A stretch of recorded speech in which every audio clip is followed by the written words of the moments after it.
Welcome to Hear the Word. I'm Brother Tom. Did Jesus cause him to sin? A man who had been unable to walk for 38 years waited by the pool of Bethesda in Jerusalem, hoping to be healed. The word was that whenever an angel troubled the water, the first person into the pool would be healed. John 5 verse 6, when Jesus saw him lie and knew that he had been there a long time in that case, he saith unto him, Wilt thou be made whole? This lame man answered that whenever the water was troubled, he needed help getting into the pool, and someone else always beat him into the water. Dog eat dog. Watch out for number one. Sound familiar? John 5:8. Jesus saith unto him, Rise, take up thy bed, and walk. By faith this man did as Jesus instructed. Jesus healed this man. He could walk. He took up his mat, and I suspect that he was shouting and jumping and praising God as Jesus left. However, some of the religious leaders of the Jewish people became enraged that this recently healed man was working on the Sabbath day. You see, he was carrying his bed mat. Jesus got in trouble more than once for performing miracles on the Sabbath day. Now, this man was, quote, sinning because carrying a bed mat on the Sabbath day was, quote, work to these, quote, holy men.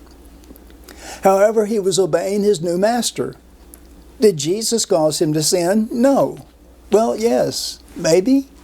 No. You see, it's not a sin to obey Jesus. However, it was a sin to break God's law. These self-righteous, holier-than-thou, blind leaders were convinced he was sinning. Just because man-made rules are broken do not always mean that a person is transgressing. Some things are written in stone. Exodus 20 verse 14, thou shalt not commit adultery. Ever looked at someone with lust in your eye? Matthew 5:28, but I say unto you that whosoever looketh on a woman to lust after her hath committed adultery with her already in his heart.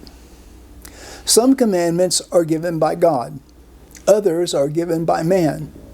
That is why you and I need to read our Bible daily, so that we can learn the difference in man's laws and God's laws. It is against the nature of God to lead someone to sin.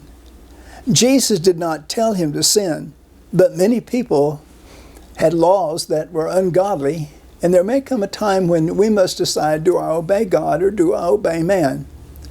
I hope we choose to obey God, even if we end up in the fiery furnace or in prison or our head chopped off on the chopping block. Acts 5:29, then Peter and the other apostles answered and said, we ought to obey God rather than men. Be obedient to Jesus even if others criticize you for it, especially if others criticize you. Obey him no matter what the cost. Blessings to you till next time. Bye for now.